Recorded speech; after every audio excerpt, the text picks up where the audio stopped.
everybody. Oh, what an angel. All right, this next comic coming to the stage, he's very, very funny. He's a local producer known colloquially as the Golden Baby Bear. Give a big round of applause. It's Jeff Gobia.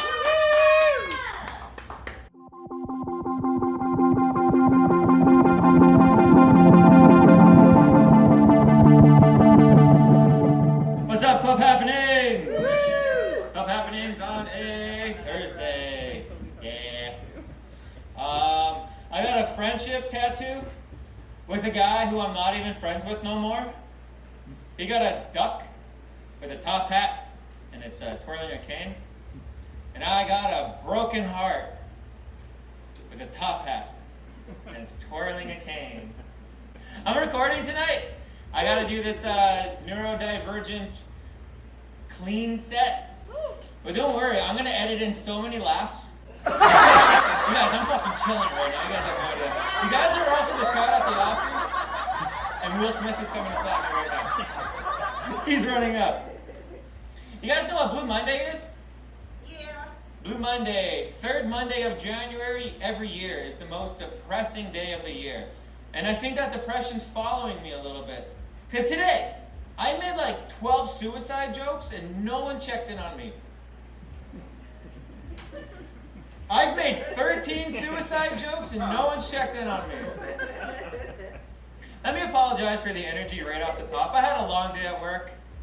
I got home and I planned to take a power nap, except I napped a little too long. I never understood how napping longer makes you more tired. I woke up way more groggier than before I fell asleep. So after I had my power nap, I had to have a power shower, wake the system up a little bit. I put cold water on, 1 minute, get the body going. I'm alert. But it didn't work, so I did a bunch of power cocaine. Whole bunch of power cocaine. I'm just trying to self-regulate my neurodivergentness. Hire me. I might have to edit that out. You can also hear a little breathlessness when I'm on stage too. Anyone in the Puffer Club? Woo! You got a blue one, orange one? Blue one. Blue one? Oh, I'm trying to get the orange. I'm trying to level up to orange. I don't know how I think you gotta smoke a whole bunch. Yeah. Yeah, orange puffer. I found out that I have asthma in the dumbest way possible, I think. It was in the middle of sex. I was with my girlfriend and we were making fuck. I started breathing all heavy. I started getting tunnel vision. My vision was like, and it just kind of swung and I hit the ground. She freaked out. She called 911. Except when you describe the symptoms of someone having an asthma attack, it kind of sounds like a stroke. Because like, what are his symptoms? Oh, his face is contorted. He's clutching his chest. He can't breathe. They're like, that sounds like a stroke. We'll send someone right away. Now, I don't know if anyone here has ever had to call 911 for a stroke. They don't send an ambulance. They send over 6 foot tall, mustache having, big muscle, dead sexy firefighters. And if you're following the story, I'm buck naked on the floor. My little wiener exposed. I'm like, Scott, you're throwing me off. Hold on a second, buddy. Don't react to my limp penis. I call it the old shrimpy with a coat. Did you know I'm uncut? Now he's grossed out. Awesome. That's what you get. Keep looking at him. Prolonged eye contact. Where the fuck was I at? Sprawled it on the floor, limp penis exposed. Now you think my girlfriend would have had the decency to throw me like maybe a pillow, something to cover up with, a blanket, a towel? No, she thought the best use of her time would be to find a mirror and put on makeup.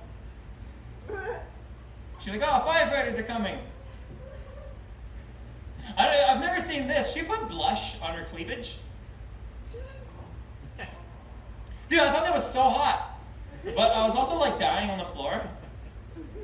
I was like, that's not for me. Who's that for? As soon as she answered the door, I was like, oh. I didn't know firefighters were coming. She answered the door confused, like she wasn't the one who just called them. She was like, hi, firefighters, what are you all doing here? She was in a bathrobe. The firefighter was like, oh, ma'am, you're exposed? We got a call about someone having a stroke? She was like, I think my roommate was having a stroke. I was on the ground like, I heard you say roommate. Dude, those firefighters came in, they took one look at me, they're like, that's an asthma attack. Where's your puffer, buddy? They buddy me. Actually, all 4 of those firefighters, they got down on the ground and hoisted up my now ex-girlfriend on their shoulders, carried her into the sunset. And legend says, if you listen real close, you can still hear her getting pounded. Listen a little closer. When I tell that joke, you can hear my heart still breaking. That's a sad one. My girlfriend told me I should start doing an awe counter. A lot of my sets have a bunch of ahs because I keep trauma dumping when I'm on stage. And audiences often go, aw. You guys hear of Schrodinger's cat? After some dickhead put a cat in a box, and the cat could not be understood. Could not believe that. Let me restart that. Oh, I am filming this. Power of editing, big laughs. Y'all hear of Schrodinger's cat? After some dickhead put a cat in a box, and they didn't know if the cat was alive or dead until they checked on it. Kind of like when Grandpa sleeps on the couch. I heard this one term just recently, Schrodinger's douchebag. That's where typically a guy will say something fucked up, and he won't let you know if he was joking or not until he sees your reaction. And that's the Schrodinger's-ness of ness. My ex-girlfriend used to do a thing called Schrodinger's pregnancy. She would be like, am I pregnant? Am I not? Is it yours? Is it not? Hey, if you guys are offended by that, I was just kidding. I am Schrodinger's douchebag. Thank you, that was new. What else I got on this bitch? I'm very native. A lot of people tell me that I don't look very native. Well, it's mostly natives that tell me I don't look very native. I look like an out-of-touch youth pastor, but I'm not. I'm not a youth pastor, like, on God. What's that transition? Oh, yeah. But I did go to a private Catholic elementary school. Because life sucks. I think my father thought it would save me. Kind of to his credit, like, here I am. Maybe to his discredit a little bit, here I am. Doing stand-up comedy in my 30s. At a basement bar on a Thursday. Sober 1 year, I can't even drink. Hey, if you have a problem drinking and you want to stop, my recommendation is don't. It gets so much. You're drinking to shut up the voices? It gets worse. Holy fuck, I don't understand the purpose of it. Well, I went to a private Catholic elementary school, and when I was in the 3rd grade, this gentleman, he was having an episode or something. He came on the playground, and he actually beat the crap out of some poor kid. Now, it's not a joke, but stay with me for a second. 4 years later, when I was in the 7th grade, a different adult having an episode came on that same playground and kicked the crap out of that same kid from the 3rd grade. Guys, I'm the kid. There's the awe counter.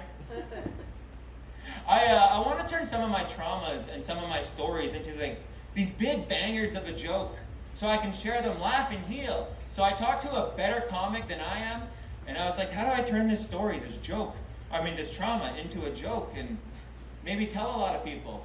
And he's like, you should tell a therapist.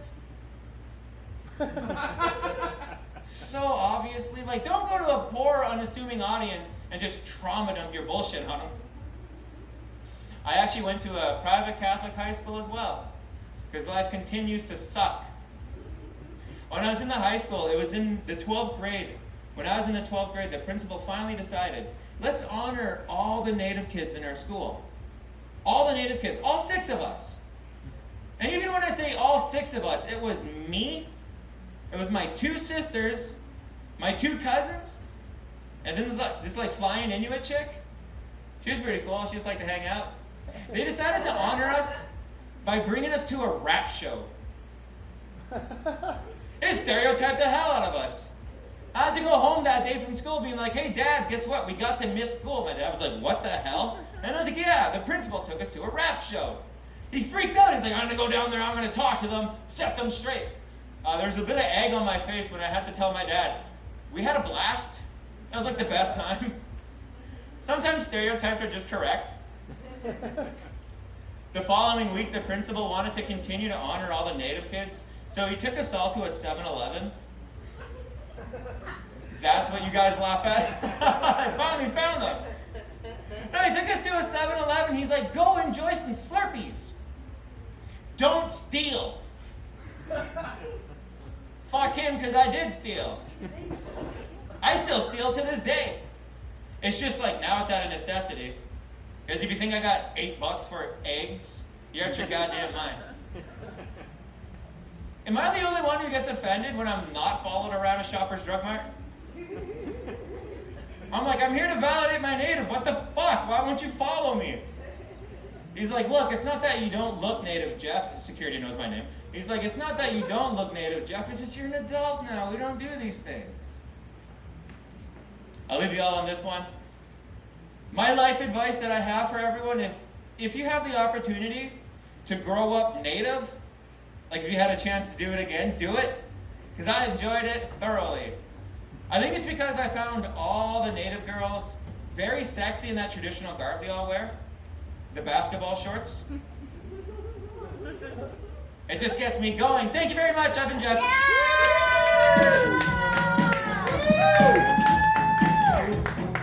I know that guy.